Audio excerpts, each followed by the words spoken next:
Welcome to the Wife Stories YouTube channel. New video every day, and don't forget to subscribe. Here we go. Now I know what you feel. You think I'm bitter, that my voice is raw and broken. You're right, but it's more than anger. It's a quiet emptiness that devours everything I once held dear. When I look in the mirror, I see a man who learned, too late, the cost of trusting someone who made vows she couldn't keep. I'm not sure if that's heartbreak or a kind of pathetic rage simmering under my skin. Perhaps it doesn't matter, because I stand here, ready to recount everything, and I can almost taste the end coming. She was sitting on the couch that morning, silent. Her eyes had that blank, hollow look, as though she'd spent a lifetime screaming inwardly and had no breath left. Strange how it should have moved me. Once upon a time, I'd have done anything to wipe tears from her face. I used to love her more than I loved myself. But that morning, I felt nothing but a dull ache. Maybe that's what the last hours did to us. They carved out every tender emotion, leaving only a vacuum we now share. And ironically, that emptiness is what binds us. I remember the first blow. It was so trivial, I almost laughed at myself for feeling it like a knife to the gut. She added him, her lover, to our family Netflix account. Let that sink in. A small gesture, maybe. But for me, it was like a signal flare shot into the dark sky. She wasn't even trying to hide him anymore. I recall scrolling through the profiles on our living room TV, half distracted by some half-finished email on my phone. And there it was, a new profile. The name was just M, which could mean anything. But I'm not stupid. Emily had never been good at lying, nor did she bother explaining. She didn't need to. In that tiny digital footprint, I saw the outline of her betrayal. It wasn't like I'd caught her in bed right there, but the impact might as well have been the same. I froze, the remote slipping in my fingers.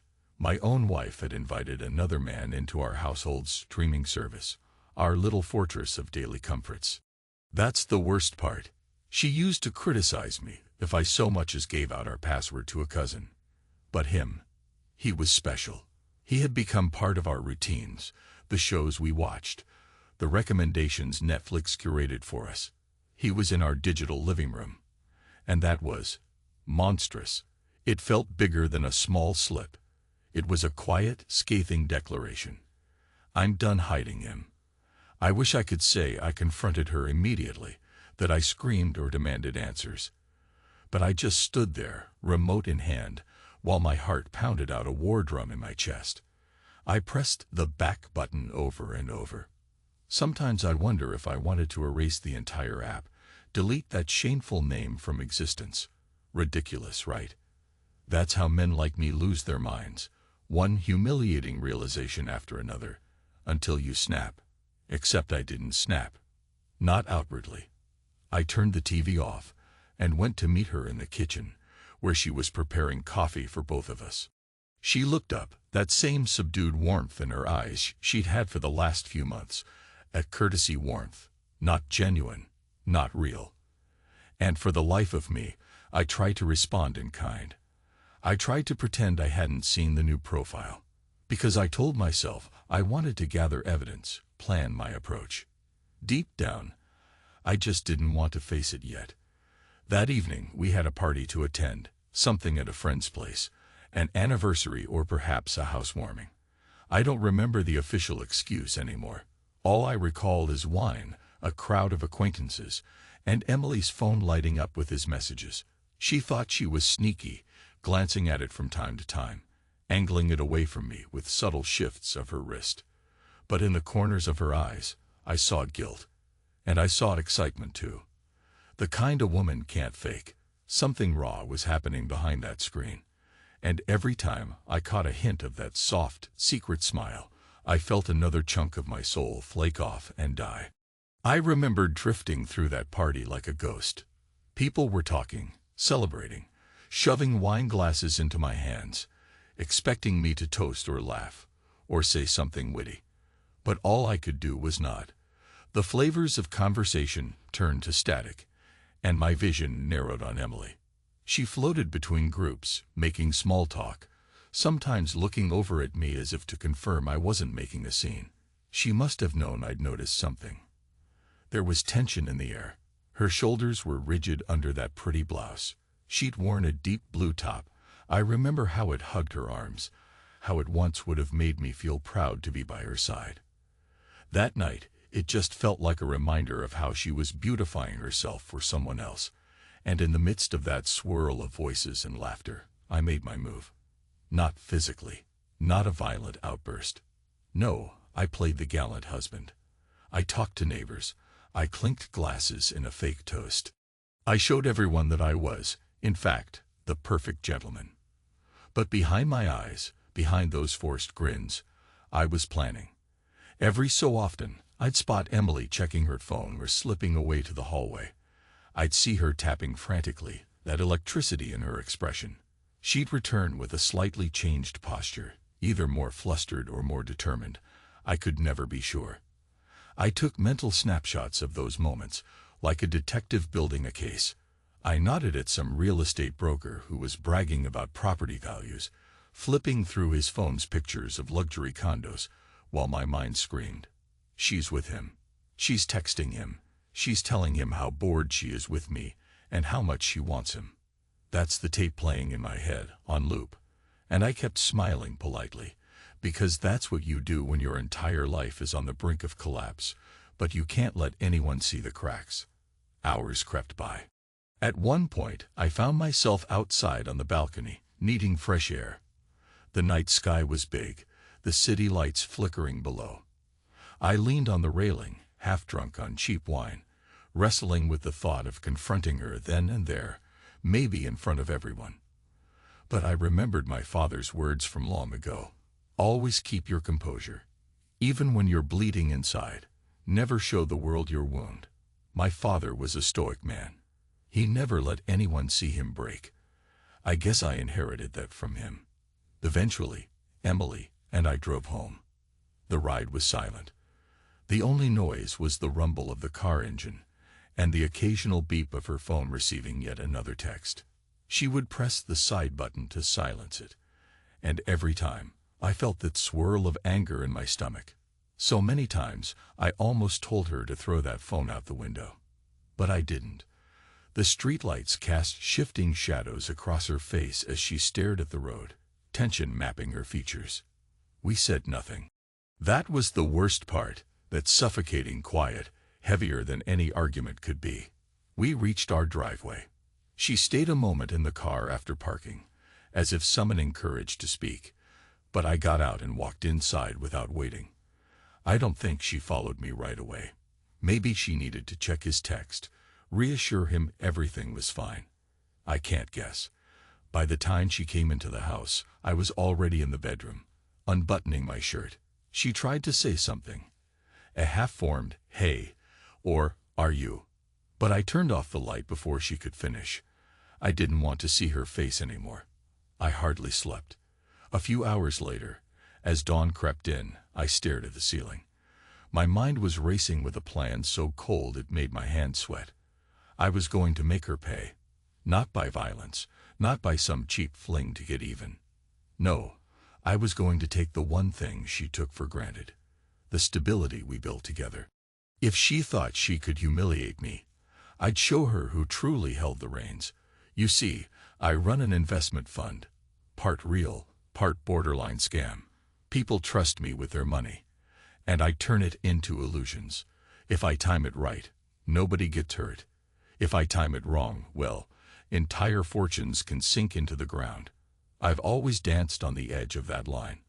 My father used to say I was addicted to risk, that someday it would bite me. Maybe this was that day. I decided to approach Emily with an opportunity. I'd been working on a high-stakes project that smelled like a pyramid scheme. Money from new investors paying off old investors, the usual house of cards. If I could get Emily to invest for separate funds, she had her own savings, carefully nurtured from her marketing job. I'd put the entire scheme on thin ice. Once it all came crashing down, it wouldn't just be my meltdown. It would be hers too. She'd be left financially devastated, stranded with no parachute. Then we'd see how she liked that taste of betrayal. I know this makes me sound like a monster. Maybe I am. But at the time, in that half-lit bedroom, it felt like the only path. In my mind, it was justice. That morning, I got up early, showered, shaved, put on a nice suit. I studied my reflection. Clean lines, crisp tie, a man in control. Exactly the image I needed to project. When I stepped out of the bathroom, Emily was awake, sitting on the edge of the bed. She looked at me, eyes puffy from lack of sleep. Heading out early? She asked softly. I forced a pleasant smile. Busy day at the office, I said. We're pushing a new project. I might have some opportunities for us. The note of excitement in my voice was calculated. She frowned, curiosity warring with suspicion, but I didn't give her time to question me. I leaned over, kissed her cheek, a gesture I hadn't done in months, and walked out, leaving her silent. That was the first step of my performance, letting her think I was opening up, that maybe we could salvage something. At the office, I called an emergency meeting with my associates.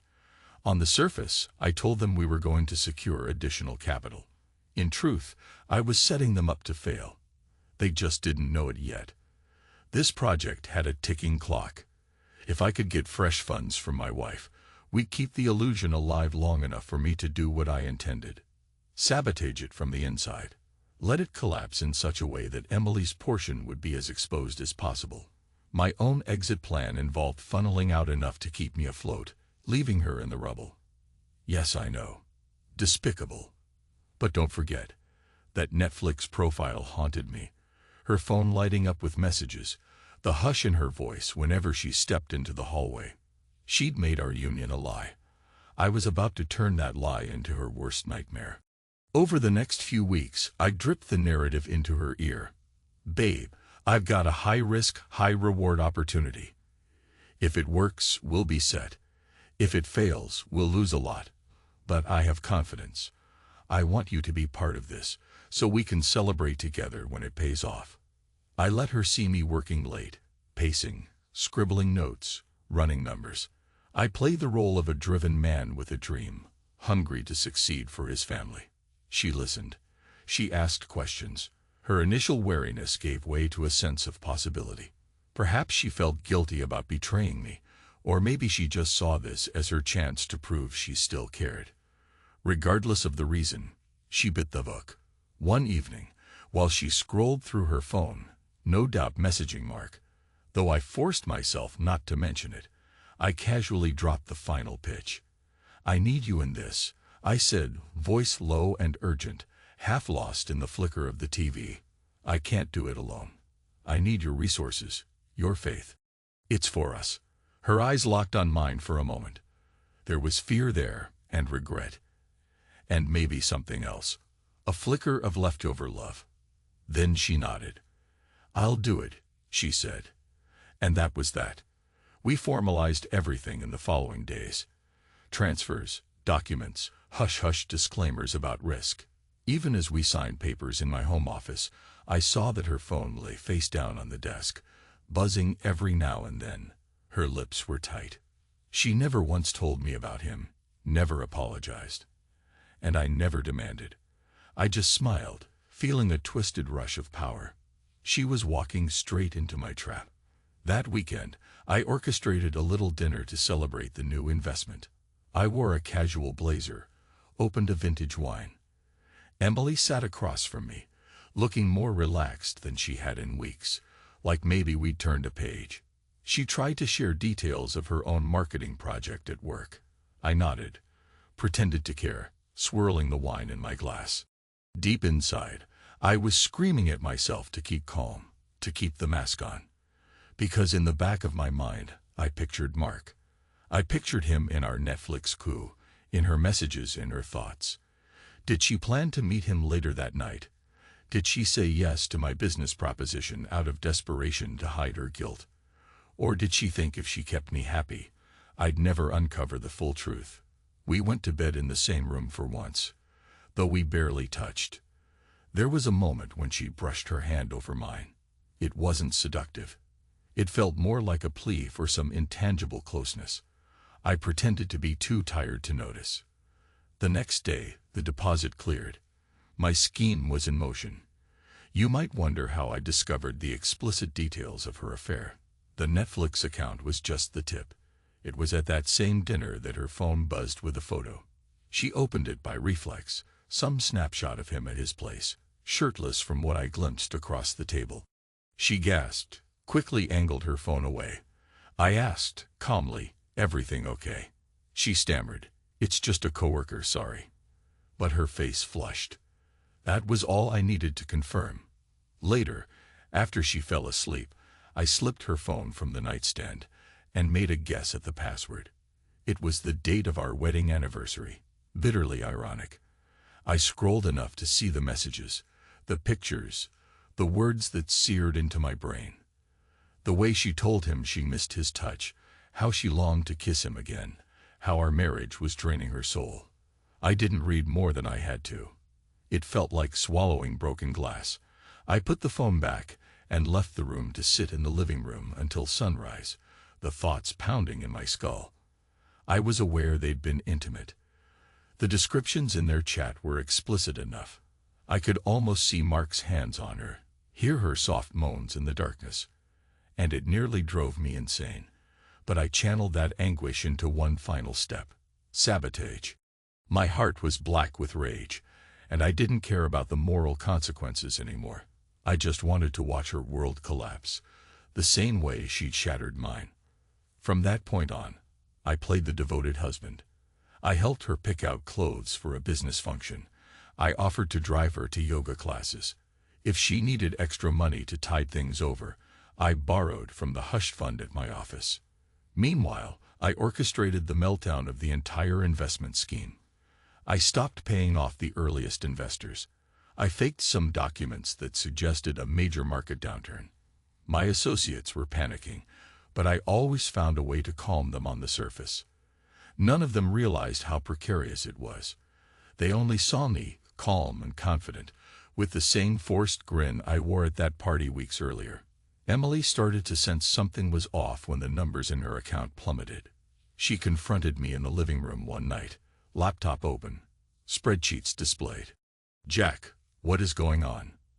The returns looked negative. "Are we losing everything?"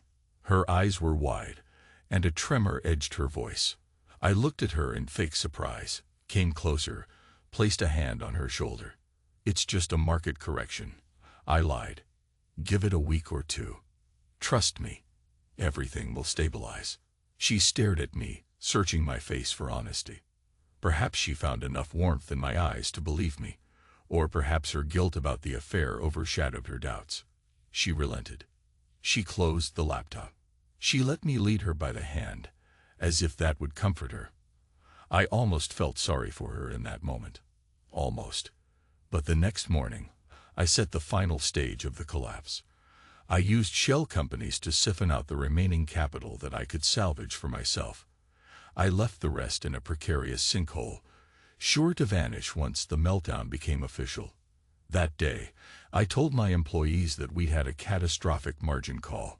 I feigned shock, gave a tearful speech about how everything was going to be lost if we couldn't find new capital. I even mustered a wavering in my voice for dramatic effect.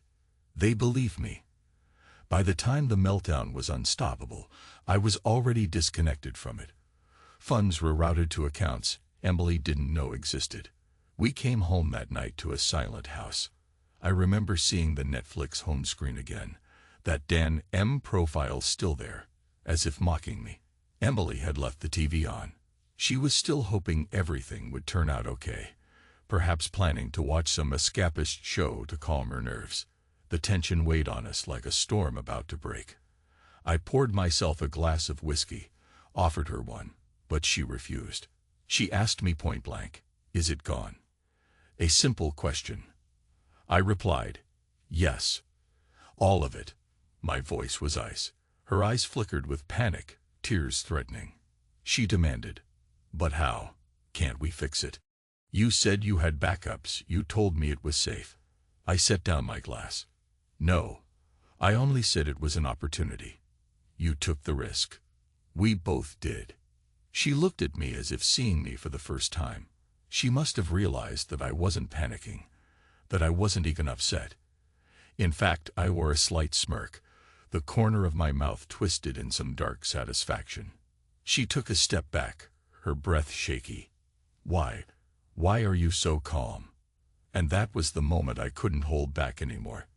I let the years of frustration, the fresh agony of her betrayal, pour out in a single chilling confession. I told her I knew about Mark. I told her I'd seen the messages, the photos, the hidden dinners. I told her how I'd discovered the Netflix profile, how it tore me apart.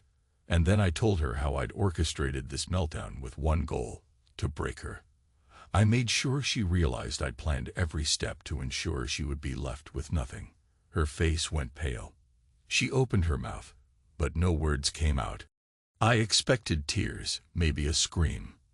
But she just stared at me with that same hollow expression I'd seen that morning in the bedroom, as though the last bit of life had been sucked out of her. I might have hoped for a dramatic meltdown, but she gave me only silence. Maybe that was worse. I don't recall how long we stood there, the TV's low hum in the background, our entire marriage in ruins.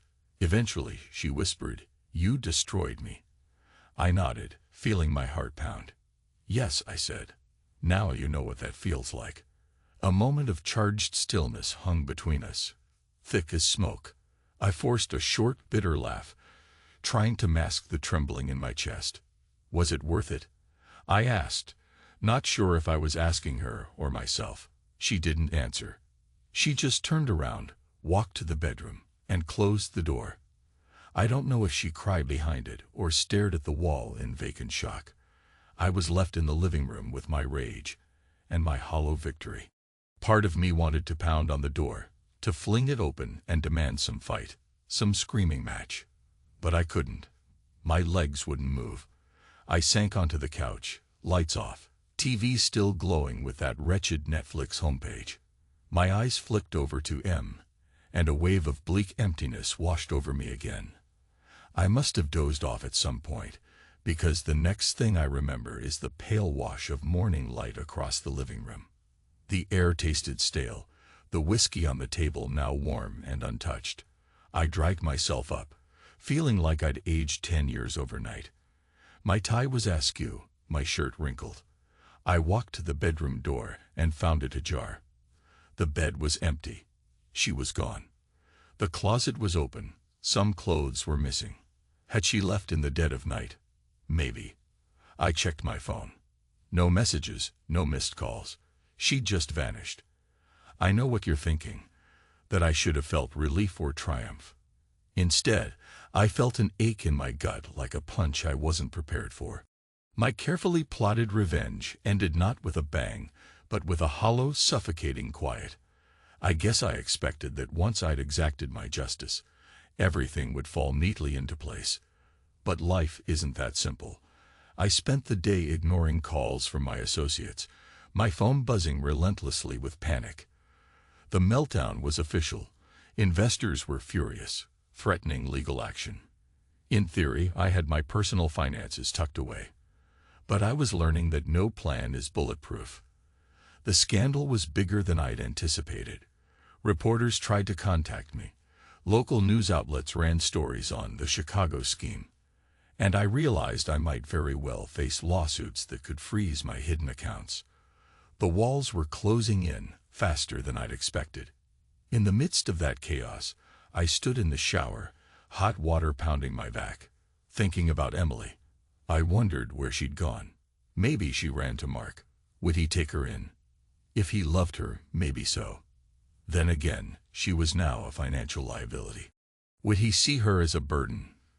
The sick part of me reveled in the idea that he might reject her, that she'd be alone in the cold. But as the water streamed down my face, I realized something uglier. My revenge had consumed me, but it hadn't fixed anything. The marriage was a corpse, and I felt no real satisfaction. Only emptiness.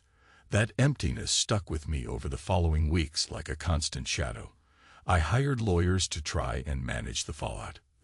They assured me I could still salvage a portion of my hidden money if I played my cards right. If I kept silent, if I pinned the blame on the markets, if I let certain clients take priority. I nodded, wearing that old forced mask of calm. But inside, there was an echoing scream. Is this what my life is now? Dodging lawsuits, forging excuses, cowering under the weight of my own cunning. At night, I found myself back in the living room, half drunk, watching that empty Netflix profile screen. I don't know why I didn't delete it. Maybe I wanted a reminder of the reason I did all this. Sometimes I'd select the M profile just to see what shows Mark had watched under Emily's invitation, and I'd sink deeper into that spiral of bitterness. It was 2 weeks after she left that I saw her again, by accident. I'd gone to the grocery store in some part of town I rarely visit. My usual local store was jammed with press, so I tried a quieter place. I was scanning the aisles, looking for coffee, when I spotted her near the produce section. She was pushing a cart, her expression vacant, wearing a simple sweater and jeans. She looked thinner, more tired. But she was alone. No Mark. Our eyes locked across the kale and lettuce bins. She froze. For a moment, I felt my heart clench. I had no idea what to say. I took a slow breath, walked over, my mind swirling. Did she hate me? Did she blame me for everything? She should, after all. I'd made sure her finances were in tatters. I'd left her with nothing. Perhaps the old me would have tried to say something conciliatory, but I'd already gone too far. Still, a weird softness cracked my voice. "Emily," I said gently. She just stood there, gripping the cart, her knuckles white. I watched her take a breath.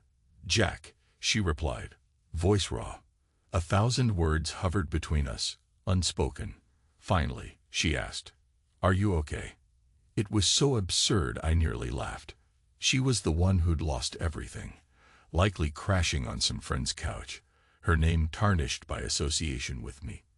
And yet she asked if I was okay. I shrugged, failing to hide my confusion. "I'm surviving," I said. "You?" She shook her head, tears brimming but not falling. "I don't know," she muttered. "Everything's ruined. Mark is gone, if you're wondering. He left the moment he heard about the meltdown. He said he couldn't handle the drama. So, thanks for that." Her tone dripped bitterness, but there was also exhaustion in every syllable.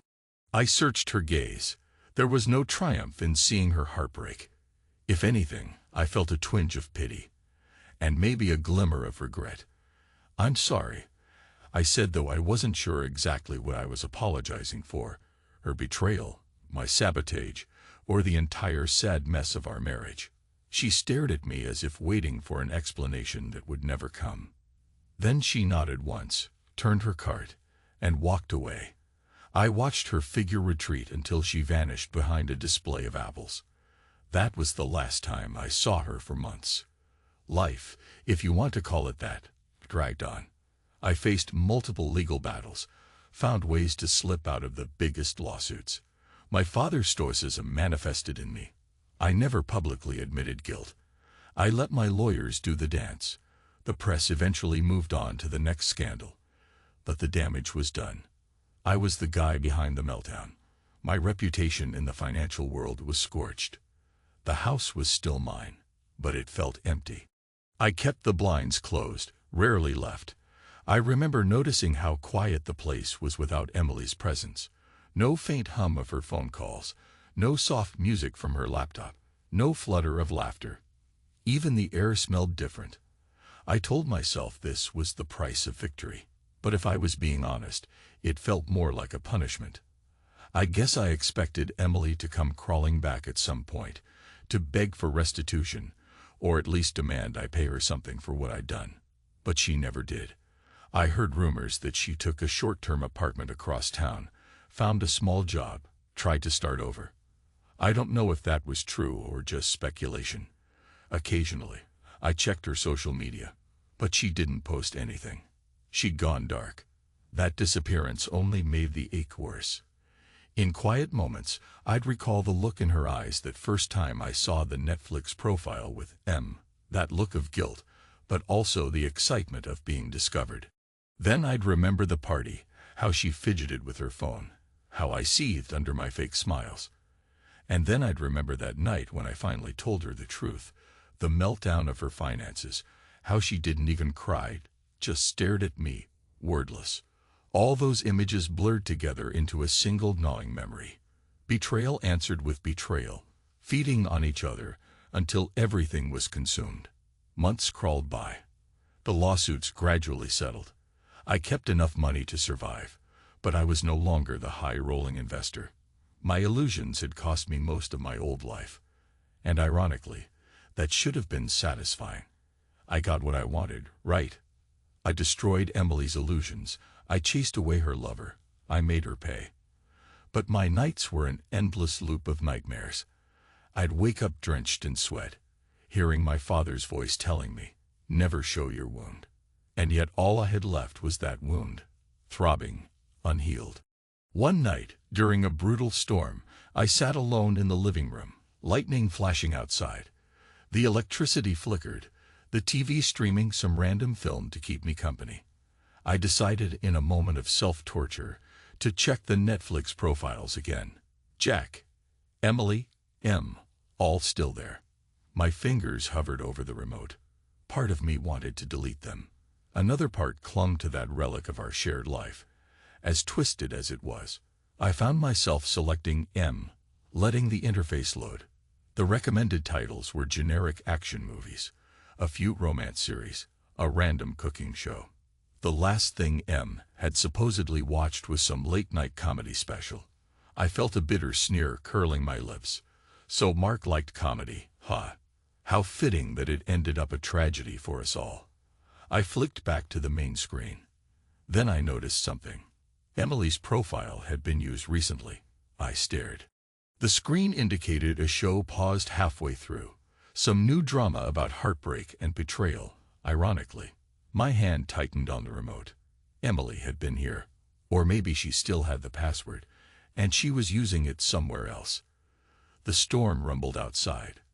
For a moment, I pictured her alone in that apartment, watching these shows, wearing headphones, maybe crying. And I realized how small and hollow my victory was. I'd forced her out of my life, but she still had a fragile tether to our old routines. She might have lost everything, but she kept this sign in, like some ghost haunting me. I turned off the TV. The dark reflection of myself on the blank screen was disturbing. I looked older, exhausted, as though I'd aged 20 years in half a year. Was it worth it? I asked my reflection. No answer. I forced a chuckle, the sound empty in the dark. Then the power flickered off entirely, plunging me into blackness. I sat there in silence, the wind howling outside, a single thought echoing in my head. She took a lover, and I took revenge. Now we're both alone. It was the kind of moment that might break a weaker man. I realized I was shaking, whether from the cold or from something deeper. Time is a strange healer, or maybe it's just a slow killer. The next few weeks rolled on in a drab monotony. I considered therapy once but dismissed the idea. Men like me are too proud to bare our souls to a stranger. Instead, I spent a lot of time in the old home office, rummaging through files, contemplating if I could ever rebuild my finances. My father's voice rang in my ears again and again, "Suffer quietly." So I did. Until the night she came back. I'd been leaning back in my desk chair, eyes closed, almost drifting off, when I heard the front door open. My heart lurched. She still had a key, another oversight. Part of me tensed, expecting a confrontation. I heard her footsteps in the foyer, hesitant, uncertain. Then she called my name, softly, "Jack." I swallowed hard, willed myself to stand. The house was dimly lit by a single lamp in the living room. I walked out to find her there, shrouded in half-light, hair damp from the rain outside. She looked thinner, older, her gaze intense and sad. We stood in silence, the entire weight of everything unsaid pressing between us. Finally, I asked, "What are you doing here?" My tone was sharper than I intended. She gave a half shrug. "I wanted to see if you were still alive," she said. "I heard rumors, the lawsuits, the settlement. People said you'd lock yourself away. I thought you might do something stupid." I sighed, stepping closer. "There's nothing left for me to do. I wouldn't give you the satisfaction," I said, my voice laced with bitterness I couldn't hide. She flinched. "I guess I deserve that," she said. She set her purse down, looked around the living room, spotting the TV, that cursed Netflix screen flickering. She half laughed, though there was no joy in it. "Still got that profile for him, huh?" she asked, pointing to the M on the screen. I shrugged. "Could say the same about your own profile." I didn't know why I was being petty. It felt reflexive. She sank onto the couch, folding her hands in her lap. "You ruined me," she said quietly. "I know." My voice was cold. She looked up, her eyes brimming with a storm of emotions. "And yet, here I am, checking on you." I gave a bitter snort. "I never asked you to. We're done." She nodded, as if that sealed some final agreement. "I know," she repeated, tears shining at the edges of her lashes, but not spilling over. We fell silent again. A flicker from the TV played on the walls. Finally, she spoke. "I made a choice. I betrayed you. I won't pretend otherwise. I never came to ask for your forgiveness. I know there's no going back. I just wanted you to know that I see what you did, how carefully you planned it, how you made sure I'd be left with nothing. And I understand. You wanted me to hurt the way you hurt." For some reason, hearing her say it out loud made my stomach twist. I nodded once, pressing my lips together. "So do you?" I asked, voice taut. She blinked. "Do I what?" "Feel it the way I did," I said, stepping closer. My hands were balled into fists at my sides. "Do you feel the pain I felt when I realized the woman I loved had replaced me with some clown who couldn't stick around the moment things got rough?" She swallowed, tears finally slipping free. "Yes," she whispered. "I feel it every day." I stared at her for a moment, my chest tightening. This was the confrontation I'd wanted, but it felt hollow. "Good," I muttered, though the word tasted like poison in my mouth. I expected her to lash out, but she only closed her eyes, tears falling in silent trails. A heavy hush fell. Part of me wanted to collapse next to her, hold her the way I used to, maybe bury my face in her hair and cry for what we'd lost. But that part of me was drowned out by the memory of her phone lighting up with Mark's messages. The taste of betrayal was too bitter to swallow. So I just stood there, stiff as a statue, while the seconds ticked by like slow bombs. Eventually, she opened her eyes, wiped her cheeks, and rose to her feet. "I'm leaving," she said. "I only wanted to make sure you weren't going to do something reckless." I gave a half laugh, short and humorless. "Reckless? That was your department, wasn't it?" She flinched, but didn't argue. She walked to the door, paused with her hand on the knob, and looked back at me. We locked eyes. Then she said something that cut me deeper than all the rest. "I hope one day you find peace." Because I won't. And with that, she opened the door and slipped out into the night, leaving me alone with my anger, my regret, and the swirling shadows on the walls. I stood there for a long time, listening to the rain beat against the windows, a fist of agony lodged in my chest. She was right, of course. There was no peace in what I'd done. Sure, I'd avenged my pride. I'd torn her life apart the same way she tore mine. But it didn't bring back the laughter we once shared. It didn't heal the love we once had. It didn't restore my trust or give me any sense of triumph. It just left me emptier than ever. In that moment, I had a sudden urge to laugh hysterically, to rail at the walls, to fling that damn TV out the window. I wanted to smash the remote, purge the memory of that profile. I wanted to wipe away the evidence of how petty I'd become, how far I'd fallen from the man I used to be. But in the end, I did none of those things. I just stood there, letting the cold draft from the open door wash over me. Finally, I forced myself to close the door. I turned the lock, sealing the emptiness inside with me. My steps took me back to the couch, where I sat and stared at the Netflix screen again. That wretched trifecta of profiles. Me, her, him. My reflection hovered there, superimposed by the faint glow. I scrolled to M, hovered the cursor over the delete profile option. My heart thundered. I thought about the day I first found it, the shock that pinned me in place, the searing betrayal that led me down this path. Then I pressed the button, confirming the deletion. The screen blinked, and it was gone, like he'd never existed in our little digital world. I exhaled, but it didn't feel like relief. Just a strange finality, a dull acceptance that we were never going back to normal. The love we had was dead. The revenge was complete.